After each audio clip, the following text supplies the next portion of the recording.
N'Djaoué. Nous allons prendre Marie Poto Ramadan, citoyenne centrafricaine. Alors, il faut dire, hein, Roland Marchal a peint le pays tout en noir avec tous les efforts que le président Touadéra fait pour maintenir la stabilité dans son pays. Mais il y a également quelques points. Vous savez, généralement, quand on vous accuse, vous le dites bien, ça veut dire que vous consentez. Et le peuple, ceux qui lisent ces informations-là, ceux qui écoutent ces informations-là n'ont pas la même compréhension des choses. Et il est important que vous qui êtes sur place puissiez apporter des éléments de solution pour éclairer l'opinion publique. Quand Roland Marchal dit que aujourd'hui il y a une rupture entre la capitale, parfois appelée République de Bangui, et les autres provinces, et comme on a l'habitude de dire, quand Bangui respire, ça veut dire que la Centrafrique vit.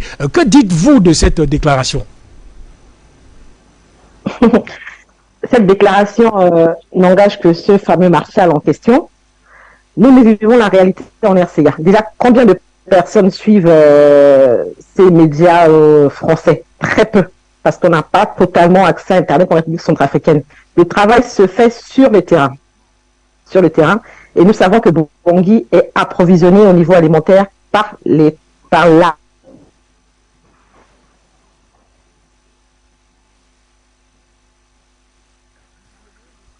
la nourriture vient spécialement. Après, les gens là-bas, ceux qui cultivaient, continuaient à ramener de quoi manger à Bangui. Donc, si l'arrière-pays allait mal, Bangui mourrait de faim à l'heure où nous sommes. Et ce qui n'est pas le cas. Même si financièrement, les gens ne mangent pas 3-4 fois par jour. Et nous savons que les bonnes choses sont en province. Et comme la France et ses valets n'ont plus accès à toutes ces bonnes choses auxquels nos militaires français, nos militaires russes, rwandais, nos alliés et nos FACA bénéficient. Donc c'est ça qui leur fait mal. Parce que la nourriture bio se trouve dans l'arrière-pays, ils n'y ont plus accès. Mais à Bangui, les choses se font petit à petit, mais sûrement, comme je l'ai déjà rappelé, poser les bases, ce n'est pas facile.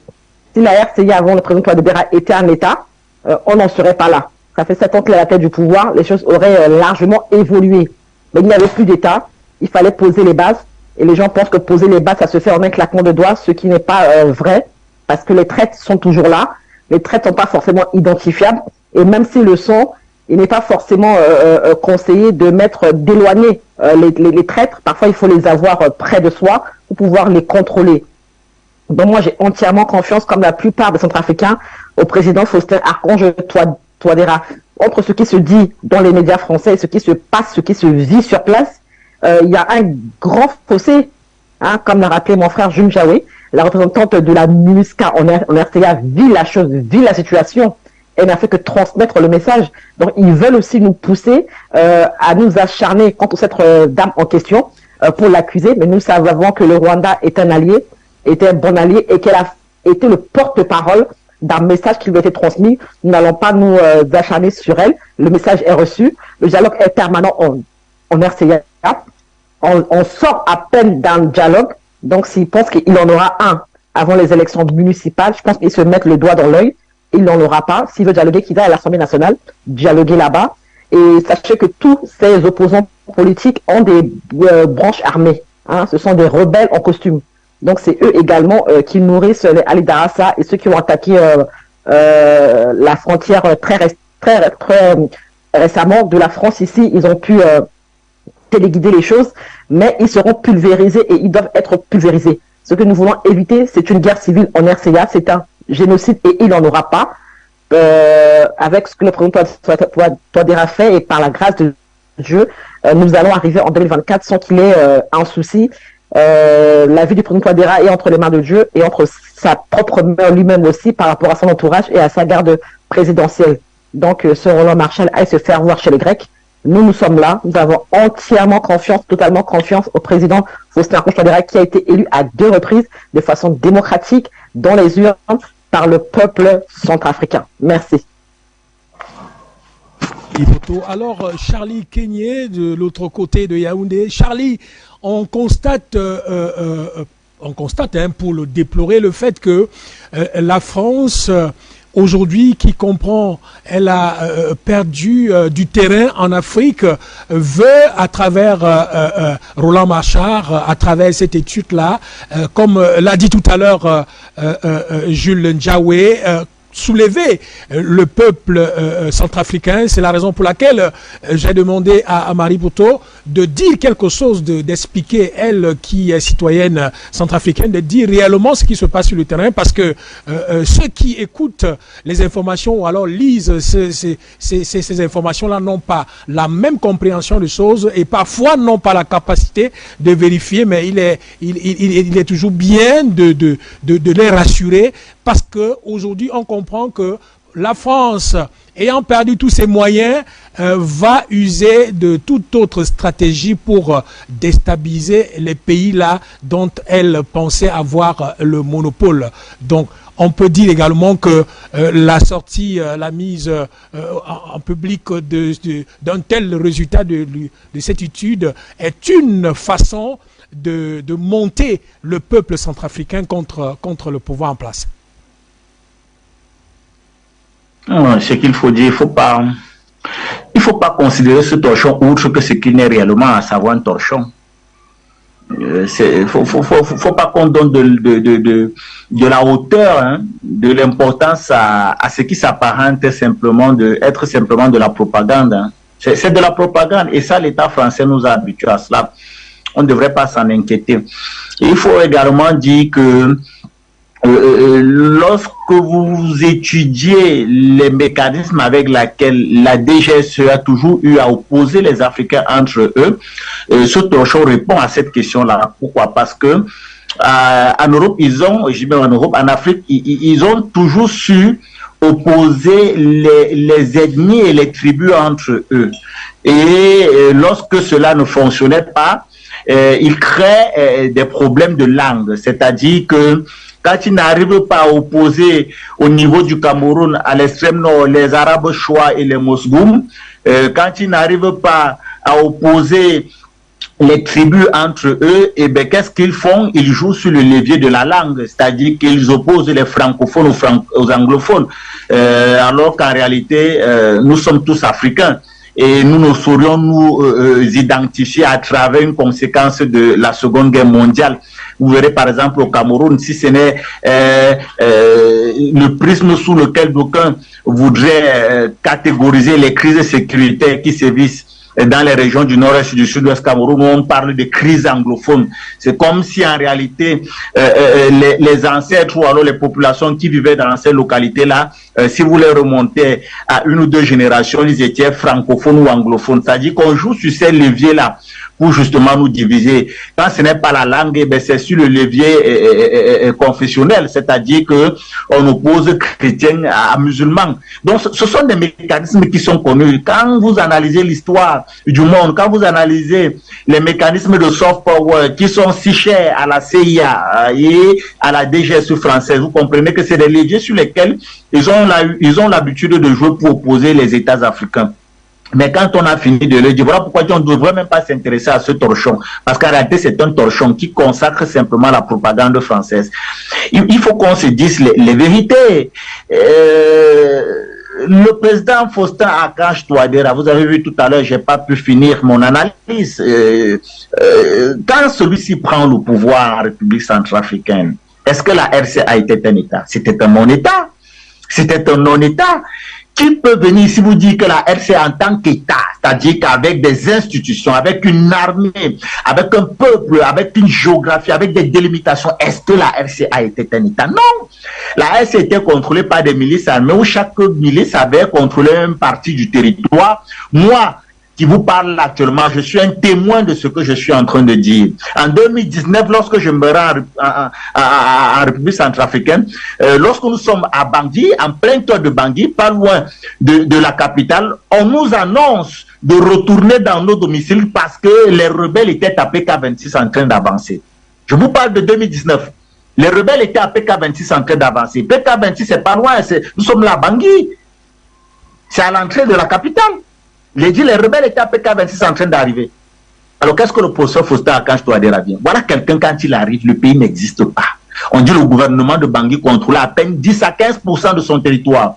Aujourd'hui, selon les mêmes statistiques, je parle des statistiques occidentaux, selon les mêmes statistiques, le gouvernement de Bangui contrôle aujourd'hui à peu près 97 à 98% de son territoire. Mais bon Dieu, qu'est-ce que vous voulez un pareil monsieur? Qu'est-ce que vous pouvez demander de plus à un pareil monsieur? On parle de quoi? On parle d'un chef d'État qui a redonné la fierté à son pays, qui a redonné la dignité à son pays, et on ose aujourd'hui pondre un torchon dans lequel on voudrait le critiquer, on crée des menaces ici, on crée des mensonges par là. Mais qu'est-ce que les gens demandent à ce monsieur? Il a mis sur pied des institutions. Il a restructuré une armée qui n'existait plus. Mais regardez comment les FACA sont en train de monter en puissance. Grâce justement au partenariat stratégique avec des alliés de poids, tels que la Fédération de Russie. Et bien sûr, on ne peut pas nier quand même le travail du Rwanda de ce côté-là. Mais qu'est-ce que vous voulez de plus à un père, monsieur? Aujourd'hui, qu'il a pratiquement terminé le processus de pacification, de restitution, de restauration de l'intégrité du territoire centrafricain. Il est en train d'enclencher les leviers économiques avec justement les accords qui ont été signés avec les BRICS. Et pour cela, on ne veut pas d'un chef. Je voudrais dire que ce n'est pas le modèle de chef d'État que les Occidentaux veulent à la tête des États africains. C'est ça qui fait mal avec le professeur Faustin Archange Touadéra. Il a dit qu'il n'a pas le profil du type de président que l'Occident veut à la tête de nos États. Les présidents qui incarnent le mieux les États africains, c'est les présidents tels que les Mohamed Bazoum, Alassane Dramane Ouattara. Voilà le genre de président qui, pour eux, démocratiquement élu, voilà le genre de président qui veulent à la tête de nos États, qui vont venir vous justifier que le franc CFA, c'est la merveille du monde. C'est l'exemple des exemples, c'est-à-dire que c'est la meilleure monnaie que les Africains pouvaient rêver avoir. Voilà le genre de chefs d'État qui veulent à la tête. Des chefs d'État comme les Bazoum, qui vont venir à Mondo Vision vous dire que leur armée ne valent rien, ne valent absolument rien. Et que sans l'Occident, on ne peut pas. Et que pour que nous arrivions à résoudre nos problèmes, il faudrait que nous dépêchions toutes les armées occidentales sur notre territoire, que nous fassions de l'Afrique une base avancée de l'OTAN. Voilà le modèle de président qui veut à la tête de nos États. Mais c'est pourquoi Faustin Archange Touadéra les dérange. Nous sommes là dans la propagande. Et je crois qu'ici, nous avons longuement expliqué ce que c'était que la propagande occidentale, qui tourne autour de trois grands axes. Et regardez, si vous les ramenez justement au professeur Faustin Archange Touadéra, vous allez comprendre. Premièrement, on diabolisait l'adversaire. Regardez comment, c'est-à-dire que nonobstant même ce dont nous sommes en train de parler, de ce torchon, de ce Thierry Marchal, je n'ai même rien à foutre de son nom. Regardez ce qui est en train de se passer. On diabolise un chef d'État africain. Aucun respect même pour la sacralité de la fonction de l'homme. Parce que c'est eux qui nous parlent de cela, la sacralité de la fonction de l'homme. Aucun respect. Regardez comment ils parlent d'un chef d'État africain. Un mépris, un dédain. On ne reconnaît même pas lui les responsabilités, c'est-à-dire qu'on insulte le peuple qu'il a choisi. Vous pensez qu'on a encore l'obligation d'échanger avec de pareilles personnes? Je fais partie de ceux qui pensent qu'il faut même rompre les relations avec ces gens-là. Il faut rompre, on n'a pas besoin. Le fait même que le président Faustin Archange Touadéra récemment s'est rendu à Paris, pour moi, bon, c'est un chef d'État, il a les éléments forcément sur lesquels il s'appuie que nous n'avons pas. Mais je fais partie de ceux qui pensent qu'il ne faille même plus échanger avec ces personnes-là. C'est quel mépris! Voilà quelqu'un qui bénéficie de la confiance de plus de 90% de la population centrafricaine. Les derniers votes récentes pour le référendum nous l'ont démontré. Vous avez vu comment le peuple centrafricain, par masse, est allé justement se prononcer pour la nouvelle constitution. C'est-à-dire que ça dénote à suffire de la confiance qu'il incarne pour le peuple centrafricain. Et vous voyez comment on parle de lui avec un certain mépris, avec un certain dédain. Et les mêmes viendront nous parler de droits de l'homme, de démocratie. Vous n'arrivez pas à respecter le choix de millions de Centrafricains. Vous pensez que c'est le peuple centrafricain que vous allez respecter? Merci. Voilà, merci. Regardez comment ce monsieur est diabolisé. On diabolise. Et c'est ça la propagande. On diabolise son adversaire. On inverse le rapport agresseur-agressé. Vous avez vu comment on crée des menaces un peu partout. Alors qu'en réalité, c'est le peuple centrafricain qu'on agresse en agressant l'homme qu'ils ont choisi. Et...